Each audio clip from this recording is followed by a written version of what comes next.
आप लोग क्या अब इसके बाद विरोध प्रदर्शन के लिए सड़कों पर उतर कर विरोध प्रदर्शन? इंशाअल्लाह ताला दिल और जज्बात कहता है कि हम अब तक रोड पर क्यों नहीं।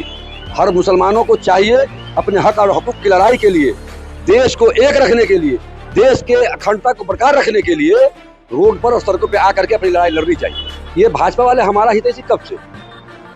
सीए में भी क्या पासमानदा और अगरा पिछड़ा की बात है क्या? ये 370 में अगरा और पिछड़ा की बात है क्या? ये 3 तलाक अगरा और पिछड़ा की बात है क्या? ये सिर्फ वोट का पोलराइजेशन करने के लिए कि आने वाले दिनों में बिहार में चुनाव होना है और हिंदू और मुस्लिम का बंटवारा करना चाहती है भाजपा, इसलिए ये सब बिल अनाप शनाप ला रहा है। वक्फ का जो भी जायदाद है वो मुसलमानों का है, पहले भी था, आज भी है और रहेगा। इंशाअल्लाह नहीं था। और मुसलमान डरने वाला कौम नहीं है, मुसलमान ही है जो इस देश को आज़ाद कराने के लिए अंग्रेजों से लोहा लिया है। आज इंडिया गेट पर अगर 95,000 शहीदों का नाम एक फहरिस्त में अगर 1.25 लाख में 95,000 नाम है तो मुसलमानों का नाम है। और नीतीश कुमार जी मुसलमानों के लिए पहली दफ़ा ऐसा लग रहा है कि खुल करके सामने आए हैं मुसलमानों के खिलाफ में। लेकिन मैं समझता हूं कि हर बिल में उनका समर्थन मौक ढंग से बना ही रहा है, इसलिए ये बहुत अतरत की बात भी नहीं है हम लोगों के लिए लीडरों से कि आप सिर्फ 6 की गिनती में अभी तक क्यों हैं। आप जितने भी मेंबर हैं वो सभी लोग रिजाइन दें। और आज हमको सोशल मीडिया के माध्यम से एक और जानकारी मिला कि अभी जो हम लोग के बिहार के अल्पसंख्यक कल्याण मंत्री जमा खान साहब, उन्होंने भी बयान उनके नीतीश कुमार जी के पक्ष में दिए हैं।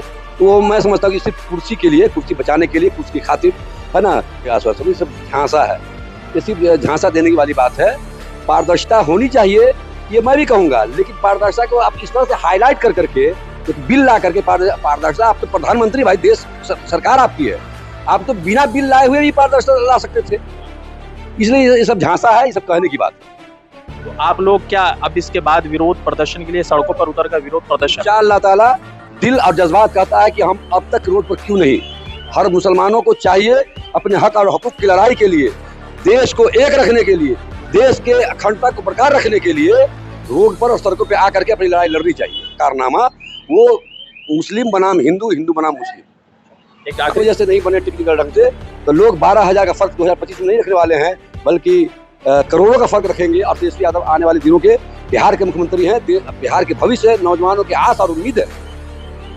तो उन्होंने जिन नेताओं ने हम सबके साथ गद्दारी किया है, यहाँ के आवाम के साथ गद्दारी किया है, उनको सबक जरूर मिलेगा और लोग सबक सिखाएंगे। जय हिंद दोस्तों, मेरा नाम है रजा अंसारी। पूरे देश भर में मुसलमान विरोध प्रदर्शन कर रहे हैं। राज्यसभा, लोकसभा सबसे बिल पास हो चुका है। सुप्रीम कोर्ट में असदुद्दीन ओवैसी ने दरवाजा खटखटा दिया है। कांग्रेस की तरफ से मोहम्मद जावेद जो है सुप्रीम कोर्ट पहुंचे हैं। दूसरी तरफ सवाल महत्वपूर्ण यह है कि बिहार के मुख्यमंत्री नीतीश कुमार के 6 सदस्यों ने अपनी पार्टी से इस्तीफा दे दिया। गुलाम रसूल बलियावी के तेवर सख्त है। और दूसरी तरफ ये भी डिमांड चल रहा है कि जिस तरह से तमिलनाडु, कर्नाटका और आंध्रा, तमिलनाडु, कर्नाटका और तेलंगाना ने इस बिल के खिलाफ रेजोल्यूशन पास किया है, तो बिहार के लोग, पश्चिम बंगाल के लोग तेजस्वी यादव से ये डिमांड कर रहे हैं और पश्चिम बंगाल के लोग ममता बनर्जी से ये डिमांड कर रहे हैं कि अगर 2025 में बिहार में और 2026 में बंगाल में अगर सरकार बनती है तो उनको रेजोल्यूशन पास करके इस बिल को नाअहल करार दे दिया जाए। पप्पू जी है, राजद के वरिष्ठ नेता है और बिहार के सीतामढ़ी के पुपरी के सुरसंड विधानसभा से आते हैं और इन्हीं से हम बातचीत करने के लिए यहाँ पर मौजूद है और जानने के लिए कि इनका क्या आधार है और किस तरह से ये वक्फ बिल को देख रहे हैं।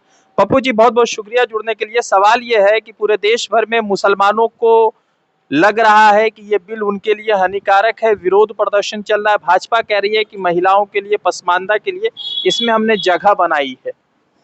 नहीं, सबसे पहले आपके चैनल का शुक्रिया। और आपके चैनल के माध्यम से ये कहना चाह रहे हैं, भारत के मुसलमानों के साथ ये बीजेपी वाले ज्यादती कर रहे हैं और मुसलमान में कोई अगरा, कोई पिछड़ा नहीं है। ये सिर्फ हम लोगों को बांटने की कोशिश की जा रही है भाजपा वालों की। अगर कोई बात है तो वो हमारे अंदरूनी मामला है। ये भाजपा वाले हमारा हितैषी कब से? सीए में भी क्या पासमानदा और अगरा पिछड़ा की बात है क्या? ये 370 में अगरा और पिछड़ा की बात है क्या? ये 3 तलाक अगरा और पिछड़ा की बात है क्या? ये सिर्फ वोट का पोलराइजेशन करने के लिए, क्योंकि आने वाले दिनों में बिहार में चुनाव होना है और हिंदू और मुस्लिम का बंटवारा करना चाहती है भाजपा, इसलिए ये सब बिल अनाप शनाप ला रहा है। वक्फ का जो भी जायदाद है वो मुसलमानों का है, पहले भी था, आज भी है और रहेगा। इंशाअल्लाह ताला आपने बिल आज पास कर दिया है, लेकिन हम सड़कों पे आने के लिए आपके मोहताज नहीं है, हम बीजेपी वालों के मोहताज नहीं है। हम लोग जिस तरह से सीए के मामले में रोड पे आए थे और जिस तरह किसानों ने 700 किसानों ने के आत्महत्या के बाद इस बीजेपी वालों को वो उस बिल को, किसान वाले बिल को वापस लेना पड़ा है। हम समझते हैं कि हम लोग फिर से एहतजाज जारी करेंगे और इस बिल को वापस लेना पड़ेगा। सवाल है कि अनुराग ठाकुर ने कहा कि एक देश एक संविधान, एक देश एक कानून, और उन्होंने कहा कि वक़्फ़ के खौफ से देश को हमने आज़ाद करवाया। नहीं नहीं, पहले भी कोई खौफ नहीं था और मुसलमान डरने वाला कौम नहीं है। मुसलमान ही है जो इस देश को आज़ाद कराने के लिए अंग्रेज़ों से लोहा लिया है। आज इंडिया गेट पर अगर 95,000 शहीदों का नाम एक फहरिस्त में, अगर 1.25 लाख में 95,000 मुसलमान नाम है तो वो मुसलमानों का नाम है। इसलिए ये साबित करता है कि मुसलमान डरने वाला कौम नहीं है और बीजेपी वाला हम लोगों को डरा नहीं सकता है। तो नीतीश कुमार क्यों आखिर आपके साथ नहीं आए? चूँकि वो तो सेकुलर हैं कहते हैं लोग। मेरा मानना है कि जो नीतीश कुमार जी आज से 2 महीना 4 महीना पहले के नीतीश कुमार जी हैं, वो आज नहीं हैं। नीतीश कुमार जी बदले हुए हैं और उनको या तो पहले से भी ये बातें आ रही है कि उनके साथ कुछ साजिशें हो रही है, तो हमको लगता है वो साजिश के शिकार है। ये बिल को या तो उनको पढ़ाया नहीं गया है, बताया नहीं गया है, और इस बिल को कुछ उनके चंद सांसद, जैसा कि कल पार्लियामेंट में बयान दिया है सांसद ललन सिंह जी और राज्यसभा सांसद जो है संजय झा जी, ये उनकी सोची समझी साजिश है नीतीश कुमार जी के लिए। और नीतीश कुमार जी मुसलमानों के लिए पहली दफ़ा ऐसा लग रहा है कि खुल करके सामने आए हैं मुसलमानों के खिलाफ में। लेकिन मैं समझता हूं कि हर बिल में उनका समर्थन मौक ढंग से बना ही रहा है, इसलिए ये बहुत अतरत की बात भी नहीं है हम लोगों के लिए। एक सवाल है कि नीतीश कुमार के 6 जो वरिष्ठ नेता है, उन तमाम लोगों ने पार्टी छोड़ दिया। तो क्या नीतीश कुमार ने 2025 के बिहार के विधानसभा चुनाव से पहले अपने पैर पे कुल्हाड़ी मारी है? मेरा आह्वान है जदयू के उन माइनॉरिटी लीडरों से कि आप सिर्फ 6 की गिनती में अभी तक क्यों हैं? आप जितने भी मेंबर हैं वो सभी लोग रिजाइन दें। और आज हमको सोशल मीडिया के माध्यम से एक और जानकारी मिला कि अभी जो हम लोग के बिहार के अल्पसंख्यक कल्याण मंत्री जमा खान साहब, उन्होंने भी बयान उनके नीतीश कुमार जी के पक्ष में दिए हैं। तो वो मैं समझता हूँ कि सिर्फ कुर्सी के लिए, कुर्सी बचाने के लिए, कुर्सी की खातिर, है ना, आज के दिन में मुसलमानों का ये दिल गवारा नहीं कर रहा है कि नीतीश कुमार जी की पार्टी में रहा जाए, क्योंकि वो पार्टी आज नीतीश कुमार जी की पार्टी नहीं रही, वो संजय झा जी की पार्टी लगता है कि है, ललन सिंह जी की पार्टी है। अच्छा, ये बताइए कि मुस्लिम समाज के लोग जो नीतीश को वोट कर रहे थे, वो तमाम लोग इस बात से उम्मीद थे कि नीतीश कुमार इस बिल को रोकवा लेंगे। नीतीश कुमार ने ऐसा नहीं किया। तेजस्वी यादव और तमाम इंडिया अलायंस के लोग इस बिल के खिलाफ विरोध प्रदर्शन कर रहे हैं। सवाल ये है कि सुप्रीम कोर्ट पर कितना आश्वासन, कितना भरोसा आप लोगों को लगता है कि इस पूरे घटना के बाद होगा? नहीं, मैं ही नहीं, अब मेरा कौम ही नहीं, बल्कि पूरे देश के मुसलमानों का एक आस और उम्मीद है सुप्रीम कोर्ट से कि सुप्रीम कोर्ट हमारे साथ इंसाफ करेगा, मुसलमानों के साथ इंसाफ होगा। एक सवाल है कि असदुद्दीन ओवैसी, राहुल गांधी, तेजस्वी यादव, ये तमाम लोग इस बिल के खिलाफ लड़ रहे हैं। प्रधानमंत्री ने कल एक बयान दिया, उन्होंने कहा कि अब जो है इसका बेहतर तरीके से जो है ट्रांसपेरेंसी बनी रहेगी, बेहतर तरीके से इसका मॉडल तैयार किया जाएगा। तो आपको क्या लगता है कि प्रधानमंत्री के बातों में आपको आश्वासन नहीं दिख रहा है? नहीं, कोई आश्वासन नहीं, सब झांसा है। ये सिर्फ झांसा देने की वाली बात है। पारदर्शिता होनी चाहिए, ये मैं भी कहूँगा, लेकिन पारदर्शिता को आप इस तरह से हाईलाइट कर करके एक बिल ला करके पारदर्शिता, आप तो प्रधानमंत्री भाई, देश सरकार आपकी है, आप तो बिना बिल लाए हुए भी पारदर्शिता ला सकते थे। इसलिए ये सब झांसा है, ये सब कहने की बात है। तो आप लोग क्या अब इसके बाद विरोध प्रदर्शन के लिए सड़कों पर उतरकर विरोध प्रदर्शन? इंशाअल्लाह ताला दिल और जज्बात कहता है कि हम अब तक रोड पर क्यों नहीं।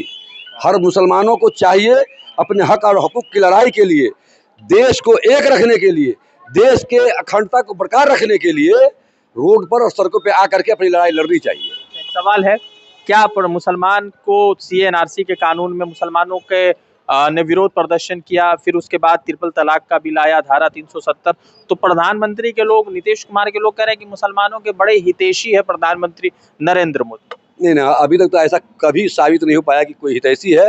वो उनका कहने को है, नारा है, स्लोगन है कि सबका साथ सबका विकास, ये सब फार्मूला है, लेकिन अब तक के जो भी सामने आया है उनका कारनामा, वो मुस्लिम बनाम हिंदू, हिंदू बनाम मुस्लिम। एक आखिरी सवाल, तेजस्वी यादव 2025 का विधानसभा चुनाव, नीतीश कुमार को क्या इस बिल ने मुख्यमंत्री के कुर्सी से दूर कर दिया है और तेजस्वी को मुख्यमंत्री के कुर्सी के करीब कर दिया? नहीं, पहले ही पिछले ही इलेक्शन में 2020 के इलेक्शन में ही तेजस्वी यादव मुख्यमंत्री हो ही रहे थे। 12,000 वोटों का फर्क है, वो फर्क मतदाताओं के द्वारा दिया गया नहीं है, बल्कि वो मशीनरी का इस्तेमाल है, प्रशासनिक महकमा का इस्तेमाल है। इसलिए तेजस्वी यादव 2020 में ही मुख्यमंत्री हो गए हुए थे।